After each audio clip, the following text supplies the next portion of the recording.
We've had as many misses as we've had hits, and that's no secret.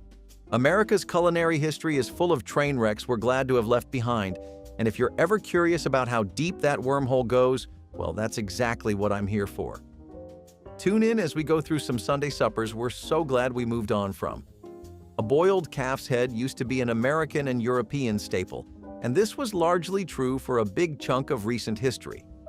Particularly in the 18th and 19th centuries, it was very common for people to rely on organ meat for their daily nutrition. In fact, with this recipe, people didn't use bits and pieces of the head, but instead, the entire head, brain, tongue, and all other parts attached would be boiled until it was tenderized to the right level of softness. Then it would be served whole with a caper sauce or some kind of savory gravy.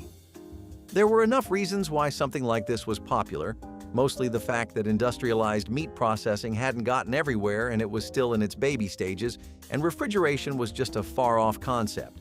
What I can't understand is why some people actually thought this was a sign of luxury or wealth. Back then, it was the era of nose-to-tail cooking, but lately, it's simply become far more rare to see a restaurant sticking to that and surviving. Nose-to-tail cooking, especially when the head is still intact, just isn't as appealing as your local Subway anymore, and that's just the cold hard facts of the situation. The jellied chicken loaf was a dish that was made from shredded cooked chicken and homemade gelatin that was made via stock or Knox gelatin packets. You had bare-bones seasonings and some vegetables like cabbages or hard-boiled eggs in the loaf, and it would be served cold as an appetizer for Sunday supper.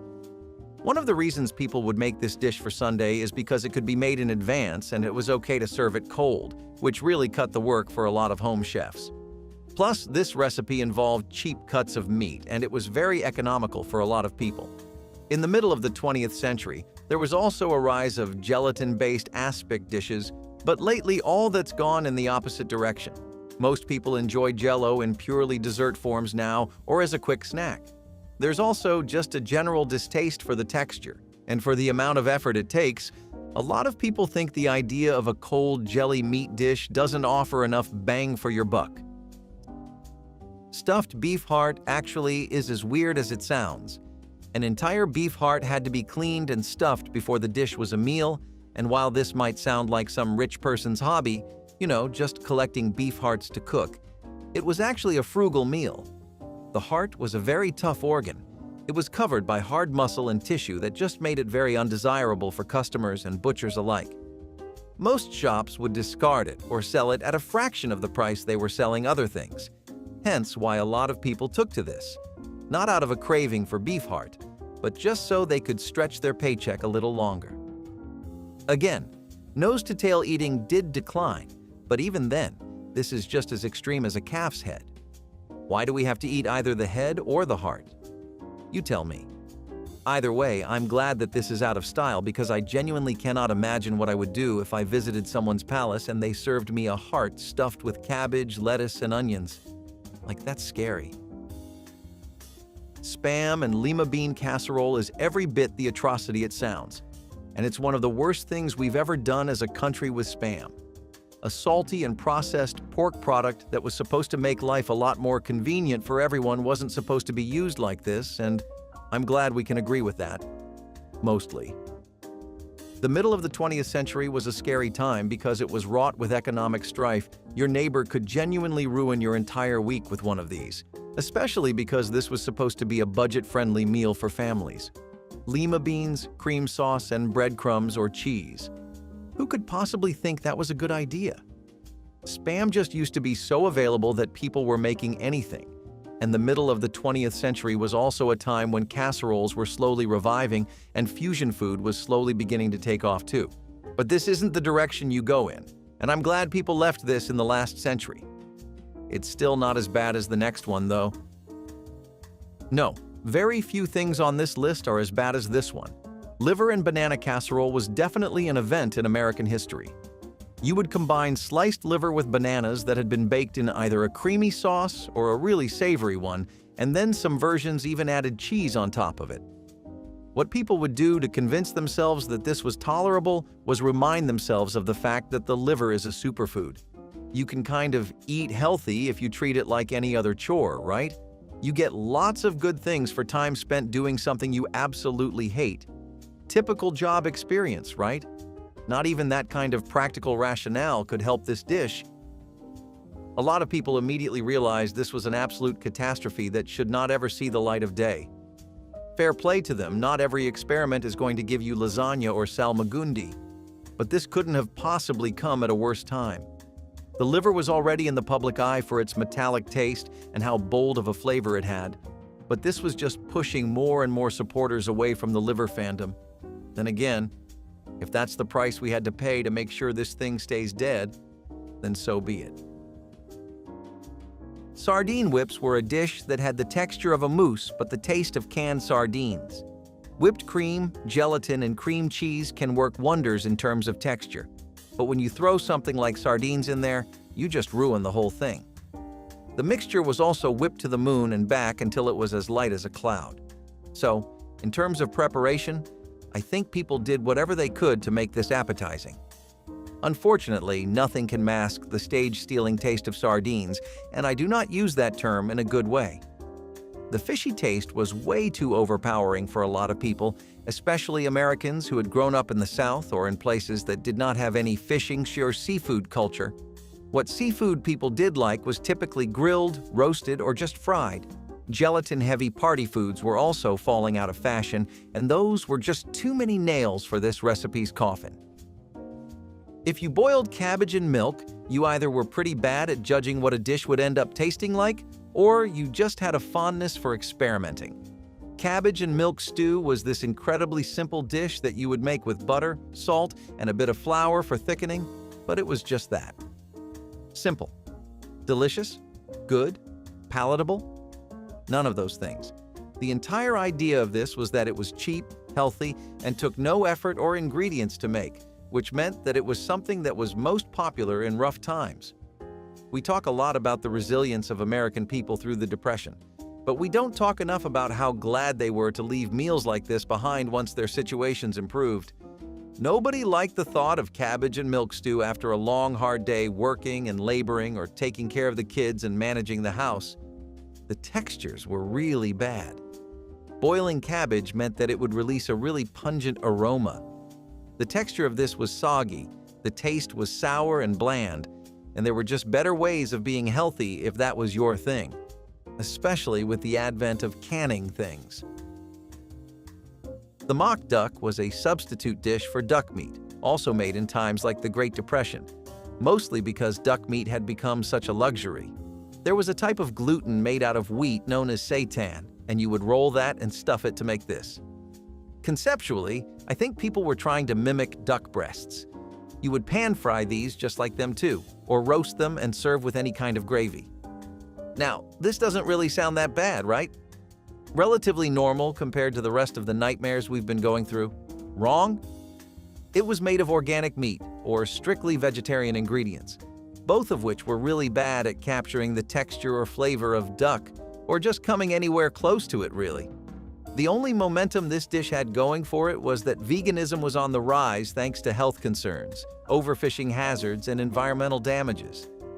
People were significantly more excited about real duck meat when it did eventually become affordable and accessible, and most mock food is now left behind in the past. Let's be honest, it was smart, but that doesn't mean it was good. Honestly, I think oyster and prune stew is one of the least offensive ones here. It's an unusual combination, that's for sure, but that doesn't make it as much of a menace to society and culture as liver and banana casserole. This had briny, salty oysters mixed in with really sweet and stewed prunes. I can imagine what the idea was and what kind of vibe they were going for, but I think the execution failed the dish. The dish was really trying to take after some European-influenced cuisine, as you can probably tell by the fact that the broth was made with cream, butter, and usually French wine. Oysters were really cheap back in the 1800s and even in the early 20th century, and they were a staple meal for coastal communities like we talked about. Prunes were also something people genuinely loved and paired with meats often enough. European cuisine was slowly taking over American kitchens as more and more people wanted to experiment and try it out for themselves. The pieces were all set. You just had to put it in motion, but once people did, they realized this wasn't actually that good of a combination. It clashed too much with the sweetness of the prunes instead of contrasting it. Plus, overfishing meant oysters were generally being consumed less thanks to pressure from governments and environmental groups. Prunes had a fine reputation, but they were a side to steaks and stuff. Again, we have an aspic dish, and by this point, you might be able to piece together that people really went overboard with them. By that I mean too much experimentation is also a bad thing. Beef tongue in aspic is one of the biggest examples of that. It was a really classic European-style dish, and it had boiled beef tongue, which was still something people were a lot more open towards given the times.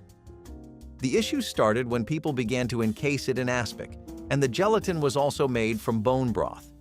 It would be flavored with vinegar or wine and herbs, and the dish would typically be served cold.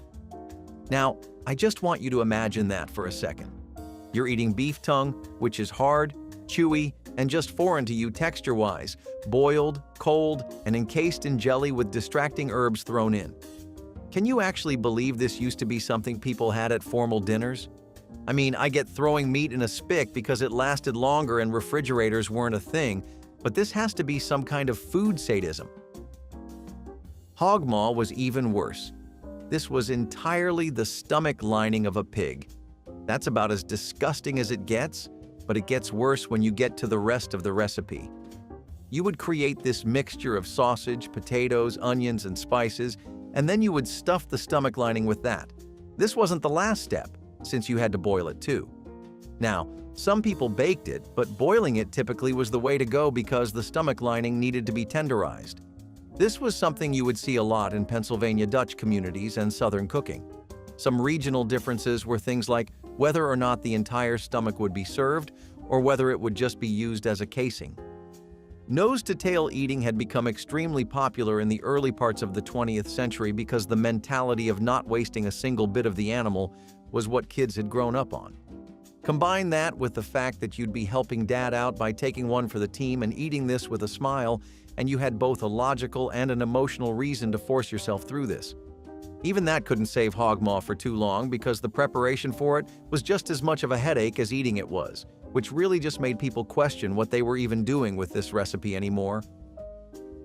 Frog leg fricassee was this stewed dish that would involve frog legs that had really just been browned lightly in butter.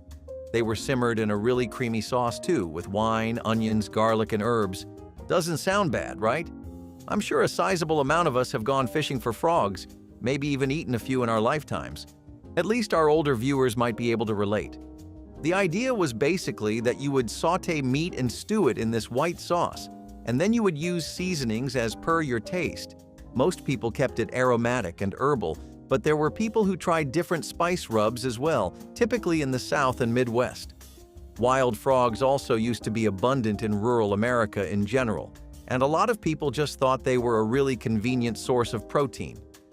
Frog legs were still something that French and Cajun communities ate occasionally, but many people thought it was very off-putting. Besides, amphibians are usually seen as weird. It's not the kind of meat people are used to eating. They're not even farmed that much in the United States. It's not seen as exotic, quirky, trendy, or experimental. It's just odd and strange to people, which is a big part of why frog legs fell off. You have no idea the damage bad social perception can deal to a recipe's lifespan. Tripe and onion casserole was this slow-cooked dish that people made with beef tripe, which was the stomach lining of a cow. I know we've had some really bad casseroles on the list so far, and I genuinely am sorry for exposing you to the evils of our nation. Tripe and onion casserole was really just this slow-cooked dish that incorporated beef tripe with a vegetable butter-based broth. Now, if you're unfamiliar with what tripe is, it's the stomach lining of a cow. As you can probably guess, most of the items on the list are organ meat recipes, and they fell off badly. I've never seen something have a downfall like this. Tripe was readily available, it was practical and inexpensive, and it was also tender. This was one of the few things on the list that didn't have an immediately offensive texture, so there is always that. It still couldn't last in the long run though, because tripe simply had too much of an aroma that I can only best describe as the scent you would associate with a barnyard. On top of that, The gelatinous texture wasn't something people were down for, and most people would instead just go for normal or better cuts of meat and ration those out according to their budget, rather than bother with recipes like this that just made them feel bad after eating. Tomato surprises were hollowed-out tomatoes that had been stuffed with fillings you probably won't be able to guess, even if I pay you to.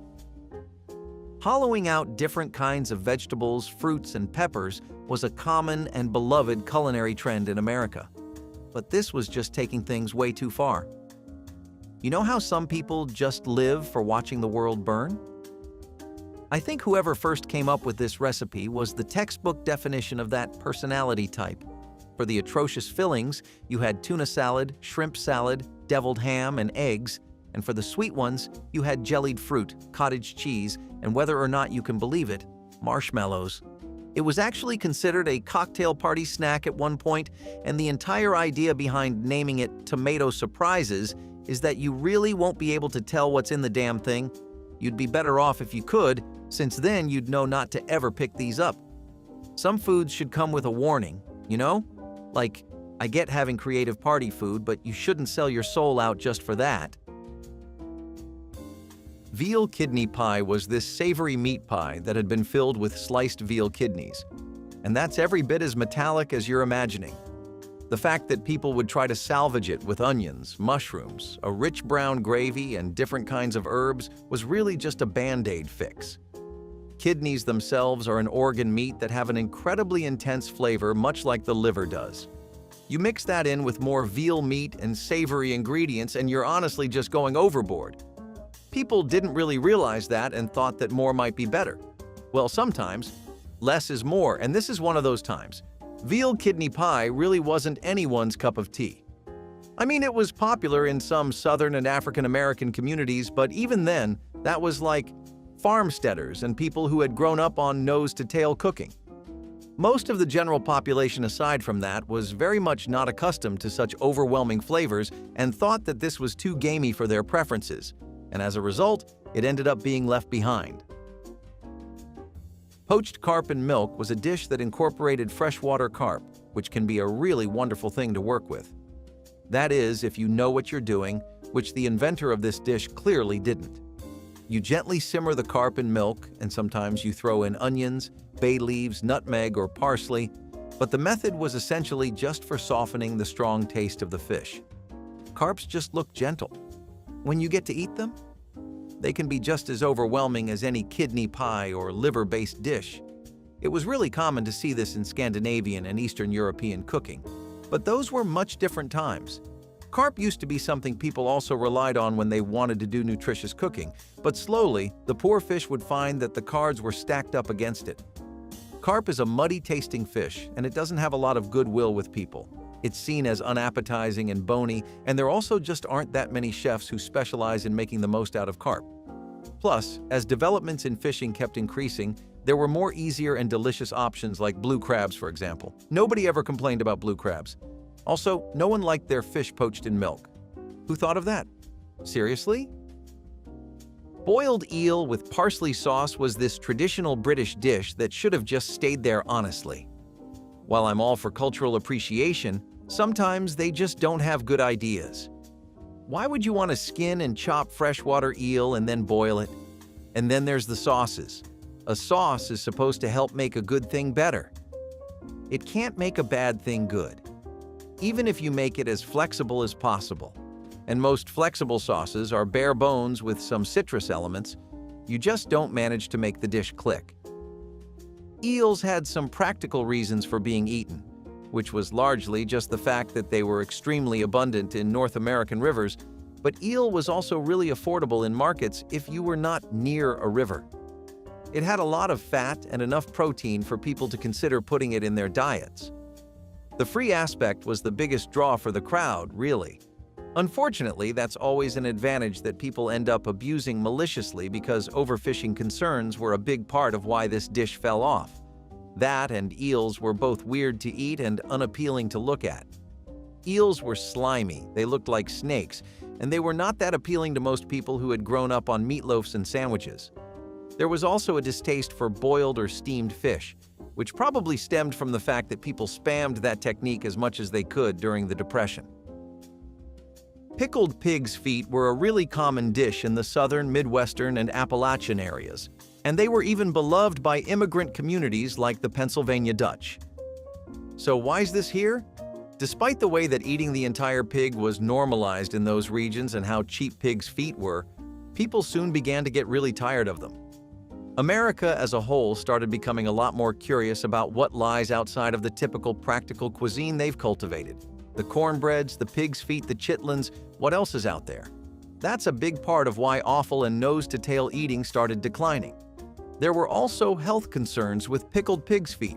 They're really high in fat and sodium, and as we got closer and closer to the 21st century, that became too much of a no-no for most people. It's still Southern soul food, and some people make it out of tradition anyway, but it's largely just fallen into irrelevancy. Steamed cabbage rolls in buttermilk sauce were supposed to be a fun little variation of stuffed cabbage rolls, except they faced so much backlash.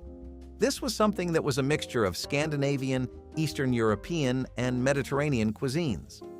America was really starting to take on its reputation of being a cultural melting pot by the middle of the 20th century, so there were a lot of different and new experimental dishes that were being tried out for the first time. The rolls were just boiled cabbage leaves that had been stuffed with a lot of ground meat, some rice, and spice rubs. They would be steamed and then served with a creamy buttermilk sauce. And this sounds pretty good so far, right? It's literally just a green wrap. Unfortunately, the buttermilk sauce part is what ruined it. People thought that it did not suit the recipe at all, and it actually distracted you from the cabbage roll way too much. Plus, it also made the cabbage soggy, diluted the flavor, and just did not mix well with the rice inside, which would also get really soggy from the sauce. This is a lesson, folks. It's not enough if your dish just tastes good. It needs to feel good too. Salmon mold with mayonnaise glaze faced some of the same trials and tribulations that steamed cabbage rolls did. Namely, the side they were served with ruined them. For the rolls, it was the buttermilk sauce, and for this, it's the mayonnaise glaze. There are lots of different glazes to throw on a jellied dish, and you need to be really thoughtful about what kind of glaze you use because depending on the kind of jelly and protein you're working with, it could go sideways really fast. That's doubly true if you're working with something like salmon.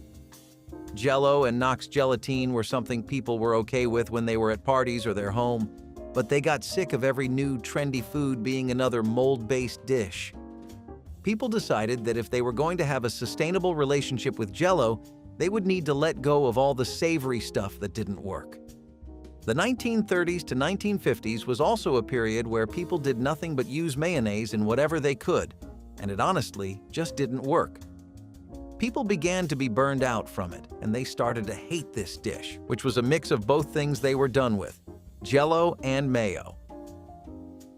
Since this is our last round of items before we wrap the video up, I thought I'd save some of the most horrific ones for it. Creamed brains on toast is the top contender. This is exactly what you think it is, too. It's lamb, calf, or pig brains in a sauce that does it no favors or adds any flavor. I mean, really, stomach linings, feet, ears, brains, what was up with that? I get that there really has to be some advantage, situational or nutritional, that makes all these recipes worth it. But for the life of me, I just don't see it. Brains are a really inexpensive source of protein, which is something I can get. There was also the fact that before industrial meat processing, most butcher shops would sell whole animals. So it became common for Sunday suppers to make the most of that, especially because Sunday suppers were an event that people would usually bring a very empty stomach for. Unfortunately, this dish saw very little time at any table on Sunday, because besides all the reasons we've gone over on why offal isn't something people vibed with, there was also mass hysteria about mad cow disease spreading thanks to eating brains. Potted meatloaf was a preserved meat spread that was prepared by slow-cooking ground meats, like beef or pork with a lot of fat and seasonings. Then you would just pack it all into a jar or a crock and seal it with a nice little layer of fat. Think of it like a transportable plate. It was something people would typically use as a spread for bread or a dip for crackers. This was also one of the most common preservation methods before the advent of modern refrigeration, Even when refrigeration eventually did come around, it took quite a while before it became a household concept everywhere. Potted meat, on the other hand, was a technique people had been working with for centuries and were all too familiar with. When those things did come around, though, people were really quick to abandon tradition. I mean, it was also because most advancements were copying the concept of potting your meat to begin with. That's what Spam essentially was. Homemade potting disappeared, though, and most American homes stopped making potted meatloaves as a result. It wasn't a tasty thing, although it wasn't exactly very good. It just became redundant. Sheep's head broth was this really rich soup that was made by boiling the entire head of a sheep, and it had a lot of root vegetables, herbs, and even grains with it. Really, just a free-for-all. Throw whatever in the pot, hope for the best, see what works, and try your best to keep experimenting. Do you know that after they were done cooking the head, they would pick the cooked meat off of the skull and then put that in the broth? Besides the thing just tasting super awful, that is an incredibly labor-intensive process. Mind you, this was also before the rise of slow cookers, so whoever was making it would have to stand by hours watching the thing boil and making sure it didn't go wrong, wait for it to cool down, then spend quite a lot of time and go through probably a few hand cramps picking apart the meat. It was unappealing. The sight of boiled teeth, eyes, and brains was ghastly to a lot of people. And there just wasn't a lot of room for dishes of this variety, as tastes kept developing more and more towards what we have today in modern times. Boiled hog jowls with greens was this Appalachian and Southern dish that was always eaten on New Year's Day for good luck. What I don't get is why you would eat something bad to start your new year with. Hog jowls were a part of the animal we haven't really discussed so far, which seems like a big statement because short of their hair, I think we've covered every possible body part of a pig. Besides, of course, the cheeks, which is what these were. They had to be boiled until they were tender enough, and then they were typically served with mustard greens and cornbread. Still not as bad as some of the others, but that doesn't mean it would work today at all. It fell off because people stopped liking overly fatty cuts of meat, which is exactly what hog jowls were. There was too much fat in them. People also became fans of how pre-made food was making old familiar classics really easily available. As an American, it was probably never easier in history to eat ham or bacon than it was right after canning became a thing.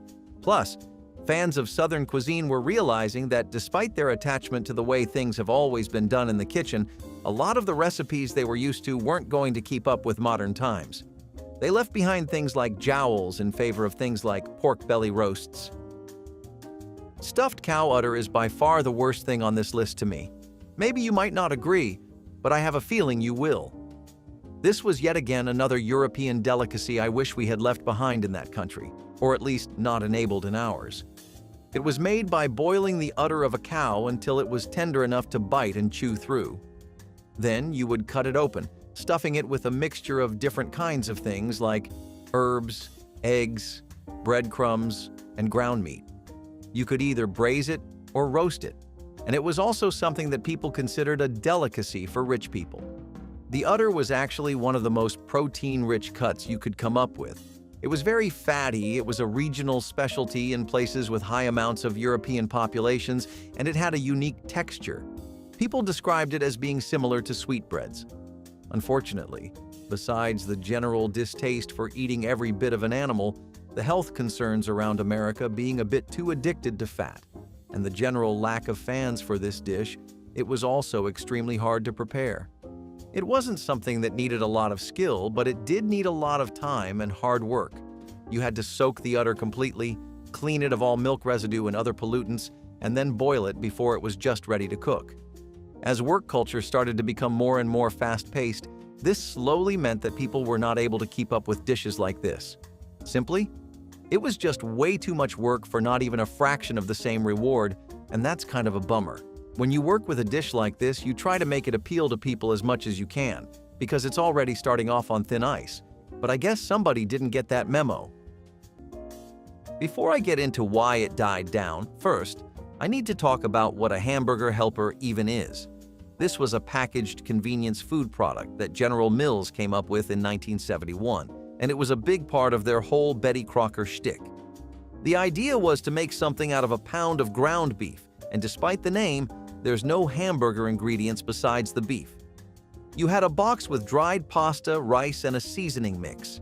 It actually became a big thing in the 70s because it became a symbol of processed food and was one of the most popular packaged products in the nation. On the other hand, it is definitely something I would say is entirely nostalgia-driven now. Hamburger Helpers are still available, and they're a convenient meal to go for. Don't get me wrong, but the days of its trends are dead in the water and in the past now. People would go out in droves to get a fix of a Hamburger Helper back in the 70s, and this was a very much socially expected thing to do, by the way. Like, you know how your friends call you for a round of Chipotle and gossip? That was pretty much the idea back then, too. The things that did this bad boy in are movements like the health-conscious trends that were constantly spreading over America. Lots of people were in favor of healthier, smaller, and leaner meals made using canned food. And their argument was that the national rise of fast food, fusion food, and street food was really just doing a number on everyone's guts. On the other hand, convenience culture really has outpaced dishes like these in longevity, at least. For reasons like these, it's hard to find a good Hamburger Helper, and even harder still to find someone who still swears by them. Yes, stuffed pigeons with chestnuts were something that people actually did regularly reserve for their tables for Sunday roasts. And yes, this is definitely gluttony. Not bordering on the edge, not a stone's throw away, just pure, unadulterated gluttony. Stuffed pigeons were a traditional dish that were brought onto American kitchens primarily through immigrant communities. By this I mean, you can once again curse the British for their food. I really don't get what goes on in the kitchens in that country. It feels like every step they take is like playing Russian roulette because will they take a step forward? Will they set us back a decade or two? You may never know. Anyway, the chestnut thing was actually something that was brought into the equation thanks to the French. Apparently, chestnuts are a pretty popular stuffing in the region there. It makes sense that we tried things like this since in the middle half of the 20th century, all we ever did was delve as deep as possible into European cooking. Thing is, this dish was only possible because people regularly kept pigeons and raised them on their farms and in their living spaces. Thanks to the mass amount of urbanization, your typical two-bed in New York just doesn't come equipped with pigeon-raising facilities these days. Speaking of comfort food that doesn't ever really get old, let's talk about Big Mama's Egg Pie. Funny name, right? A lot of people think the title came from the rural South. There, the mom of the family was often always in charge of deciding how the family would eat, a lot more so than other communities. They became known affectionately as Big Mamas, and it was a pretty cute honorific for Southern black families. That's how they'd refer to the grandma or the eldest woman in the family who would cook all the delicious things you guys grew up on, like this pie here. When the Great Migration happened and those communities first flocked to America, they brought over a slew of family-friendly recipes with them, this egg custard pie being one of them. I didn't really get it either until I found out the history behind egg pie and how it's a staple of Southern homes. Basically, if you live up there, you've been around the block with this pie a few times. The custard eggs really need to be whisked properly to get it right though, but that's something grandmas, or as this dish would refer to them, Big Mamas were pretty well acquainted with. The best thing about custard pies was probably how easy it was to make them, which is also how they ended up getting so popular in the first palace. The ingredients were something you'd find around anywhere, really.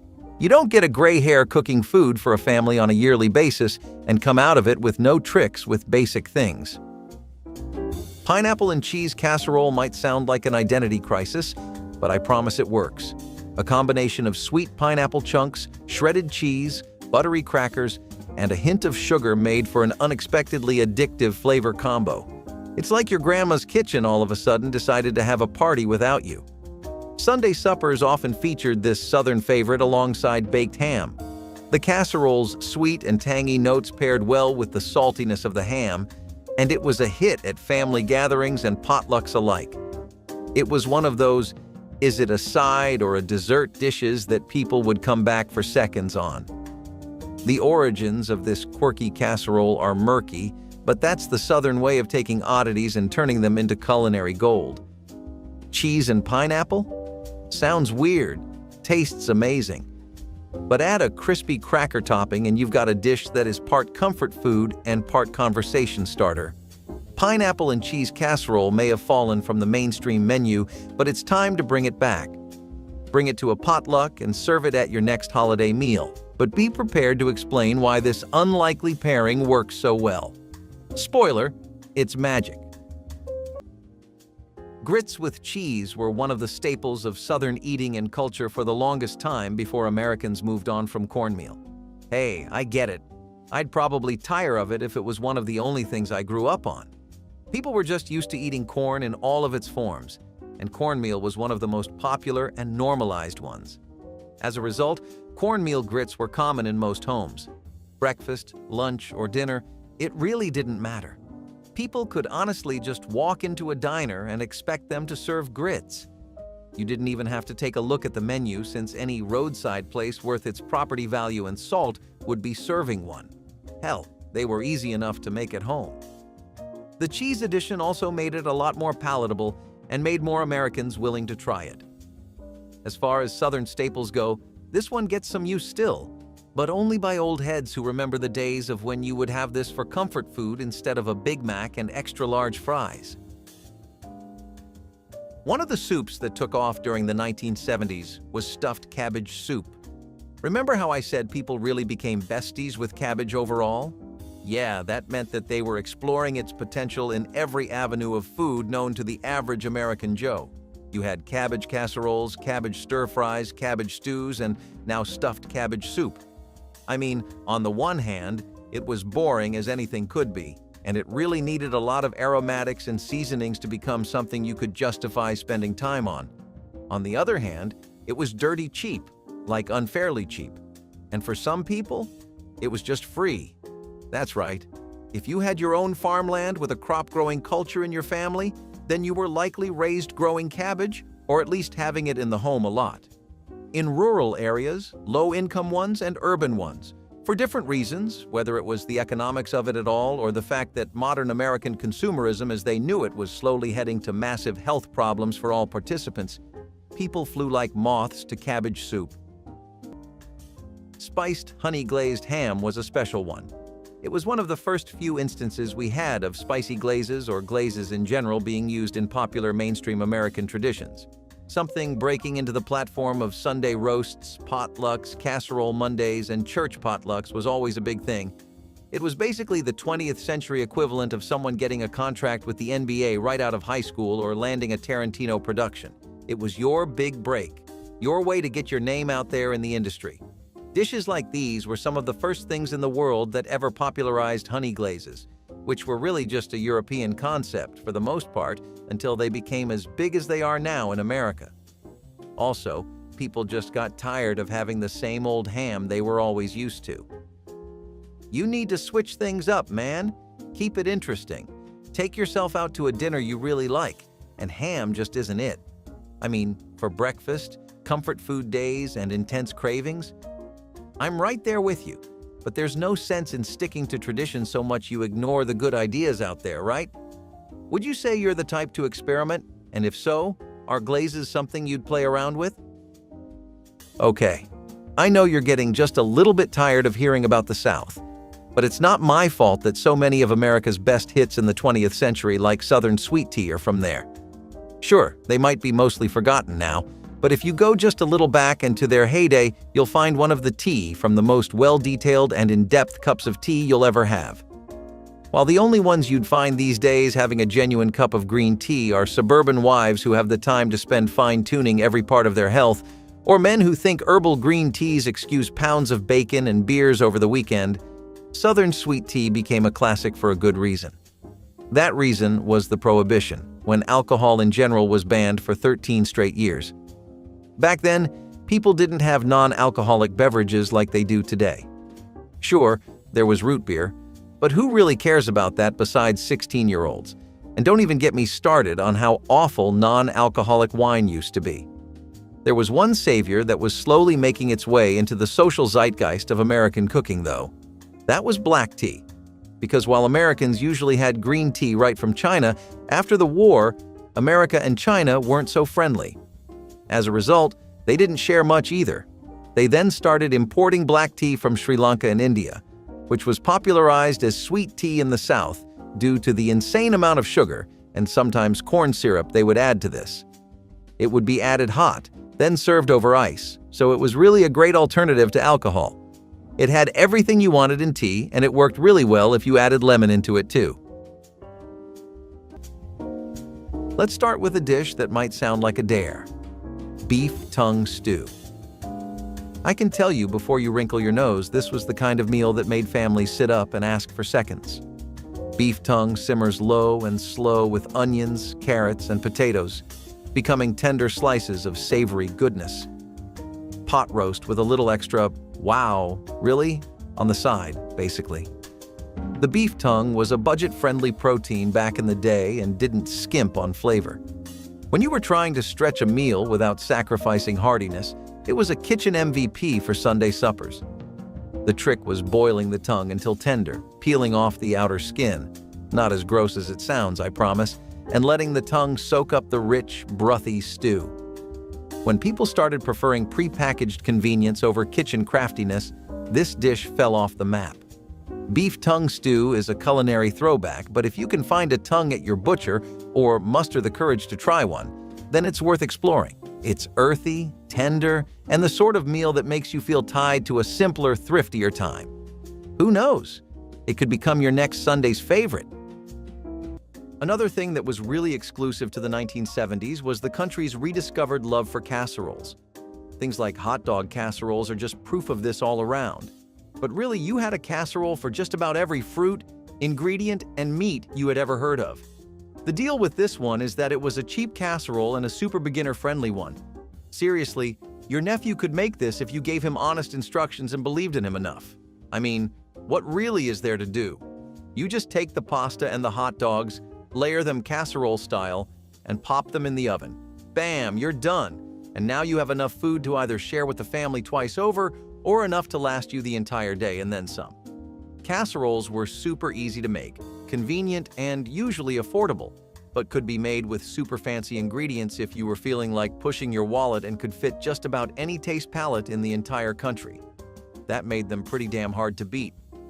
Plus, the 70s was known for being a massive return-to-work culture and the grind lifestyle for a lot of Americans, so the need for big, easy, and simple dishes was major. Nowadays, there are a lot of convenient apps and services to do that for you, so there's no need to bother with things like casseroles every other day. Braised lamb shanks with mint sauce are also something that have a particularly long history in America, and this time, it's with an Irish spin. Now, before we talk about what inspired this, let's talk a bit about the shank in general. This fine cut of meat has always been underappreciated since it came from the lower leg of the animal and was a lot tougher. It was something the wealthy class looked down upon because it was a dish you had to work for. You know, kind of like crabs. The more tender and soft meat was, the easier it was to eat, the more it would be associated with wealth. Lamb was also something that was really common in the 20th century throughout places like New England, where a farming culture really thrived. This rustic dish was a big part of the nose-to-tail style of eating, where families would devour every part of an animal in the name of not wasting a single bit of it. Personally, I think that's pretty considerate and respectful. How do you feel about it, though? While you type it out, let me tell you a bit more about braised lamb shanks. They fell out of fashion because, in general, people just didn't appreciate the gamey taste of lamb too much as time went on, but they were considered a big Sunday roast staple for people who were born in homes with farming-oriented lifestyles. Here's a dish that's actually something that'll get you feeling all warm and fuzzy. After all, what else does a good chiffon cake do? And there's no better one than coconut chiffon cakes. These started becoming popular in the late 1920s, and the earliest reference I could find was of Harry Baker, who kept a secret recipe for 20 years before it finally became public in the 1940s. Before he decided to share his secrets with the wider world, most cakes were pretty heavy and required a lot of batter. That wasn't really to the liking of the upper class, especially when we talk about Hollywood stars who Henry was known to work for. They preferred foreign styles of making cakes, and especially in Europe, chiffon cakes were really popular. Henry got a solid grip on the dish because he prepared so many of them for their special events, and eventually, he developed a perfect recipe that even General Mills had their eye on. When they did get it, they started promoting it in their Betty Crocker recipes, which was a surefire way to bring the cake into the mainstream. That's some real commitment to the bit. But his recipe was sought after because even despite how chiffon cake is naturally a pretty light and airy cake, his was like a floating cloud with the best parts of coconut milk and extract. Also, the shredded coconut on top and the cream of tartar really gave it that finishing touch. Yes, you read that right. This sounds like a dare, but it was once a quirky staple in Depression-era kitchens. Simple, affordable ingredients, cabbage and peanut butter rolls, were combined in a way that's unexpected but also surprisingly delicious if you give it a chance. Here's how it worked. Blanched large cabbage leaves were then spread with creamy peanut butter. The leaves were rolled up tight like little cabbage burritos and baked to soften and meld the flavors. The result? Oddly satisfying and packed with protein, a savory sweet combo that was perfect for families scraping by. Peanut butter was filling and hearty, and cabbage was cheap and plentiful, so everyone could get through another long day. In fact, some recipes included a drizzle of molasses or honey for extra sweetness. When times were tough, creativity like this filled plates and bellies. It may not sound like a five-star dish. Today, these rolls might be a curiosity, but they are a testament to the ingenuity of past generations. You may not see cabbage and peanut butter rolls on any menus these days, but there's no reason they couldn't be an oddball appetizer at your next retro dinner party. It'll be a conversation starter at least, if nothing else. Vegetarian chili definitely had its heyday in the same time as those moments I was talking about. Listen, when I say movement, I don't mean a 3-day bandwagon full of peaceful sit-ins and protests like we have today. I mean, like nationally, parents everywhere were livid. They couldn't stand that their kids were actually preferring to stay inside with a McDonald's Happy Meal and the television screen, and lots of them became super proactive about their family's diet and eating habits because of the massive revamp in culture. I mean, in this same century, these people went from surviving off of foraging wild mushrooms to watching moving pictures on a screen, having a magic box that just cools all their food full-time, slow cookers, the internet, computers, and God knows what else. All this to say, it was a fast-paced era, and people reacted with what they knew worked: vegetables. If the Depression proved anything, it was that there was a massive problem with people's diets.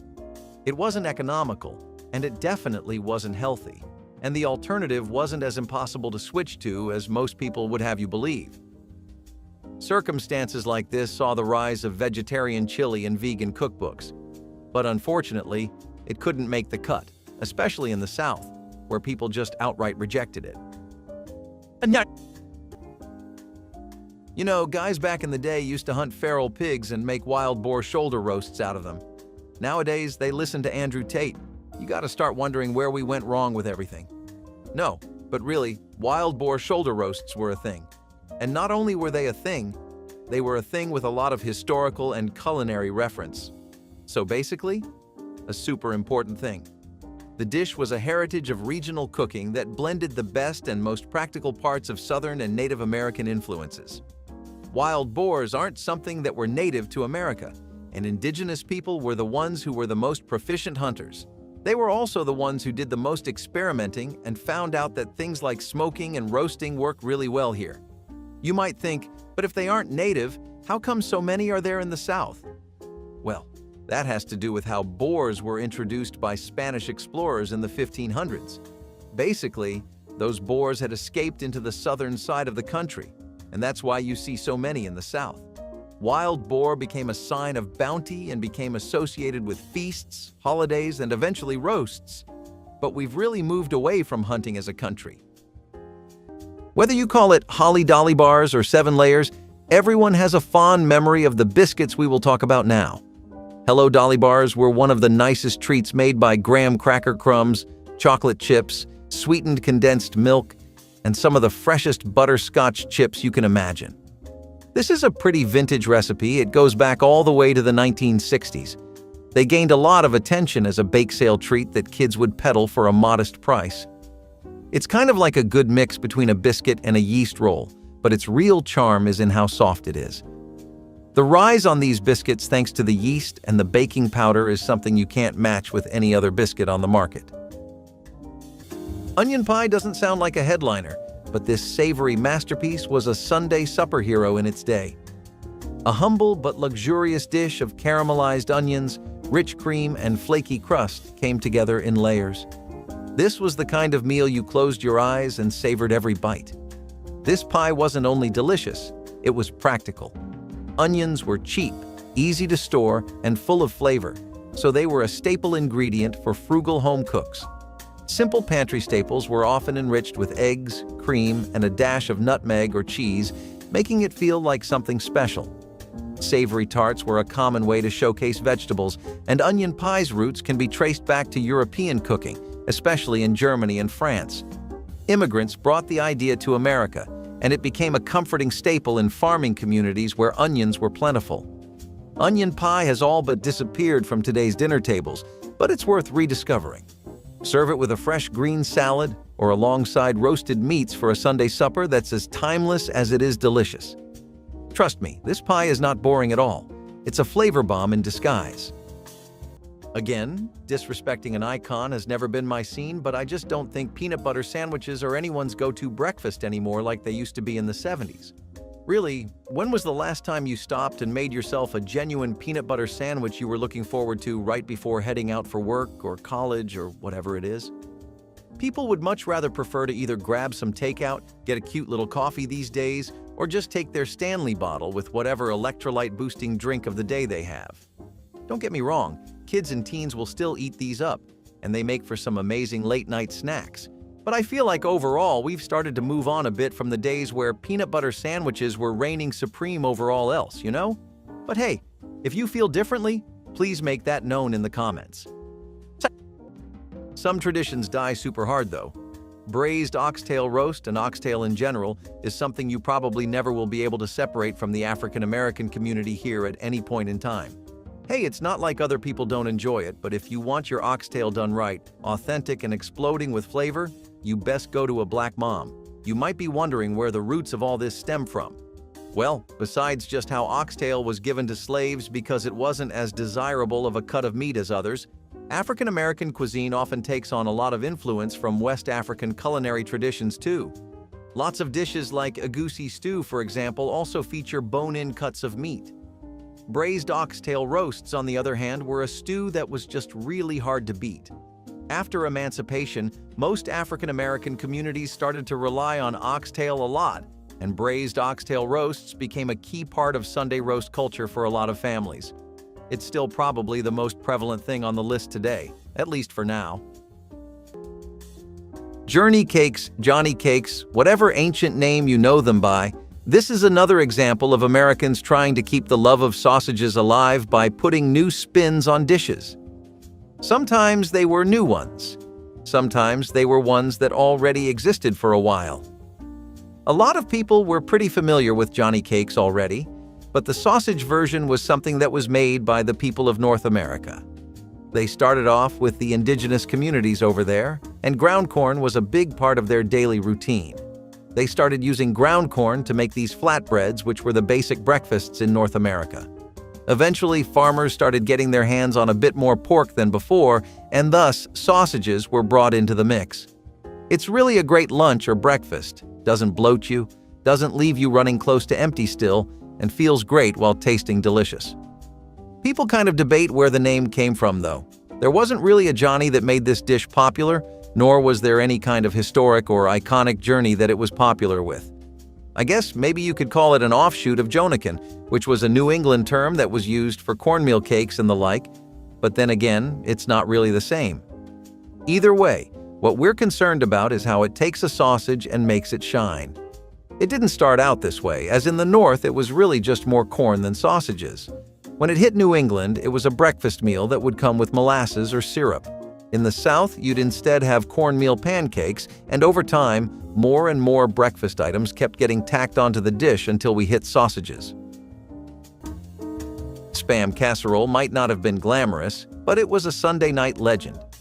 Picture this: Cubes of Spam layered with creamy mushroom soup and crushed crackers baked until bubbly and golden. The meal was salty, savory, and the kind of meal that made everyone forget they were eating canned meat. Mid-century families found Spam to be the ultimate convenience food. It was introduced during World War II and quickly became a pantry staple, especially in the South.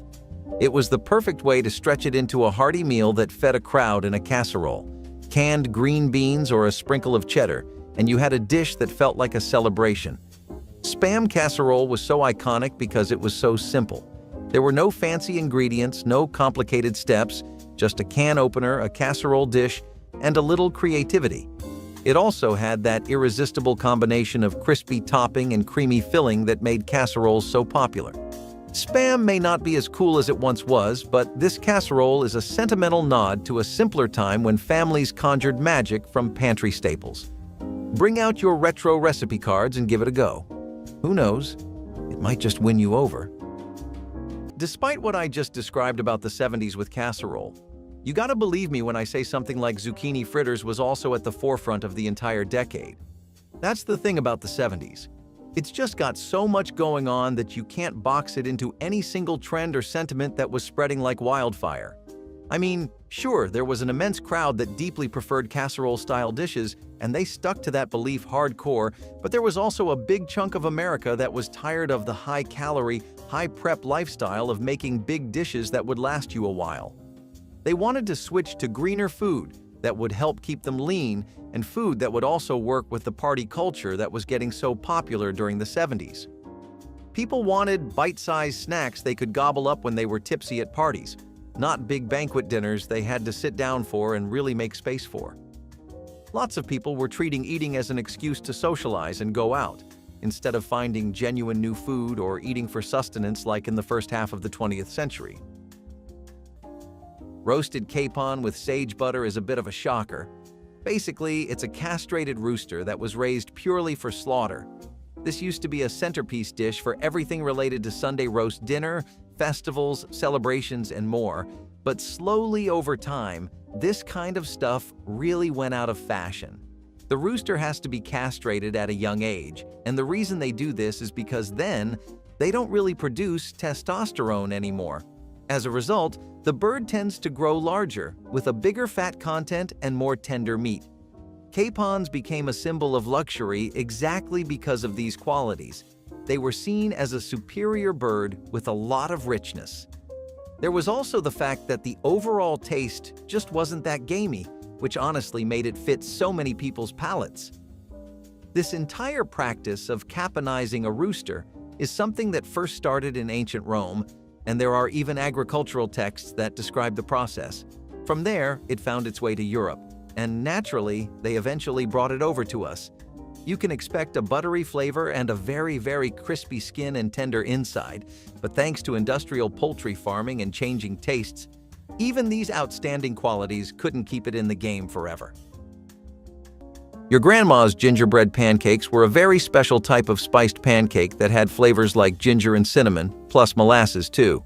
You could think of it as like a spicier pancake or gingerbread, though gingerbreads themselves have been around for ages, with popular meals like gingerbread houses being the pride and joy of both cooks and Casserole across many countries, especially the USA.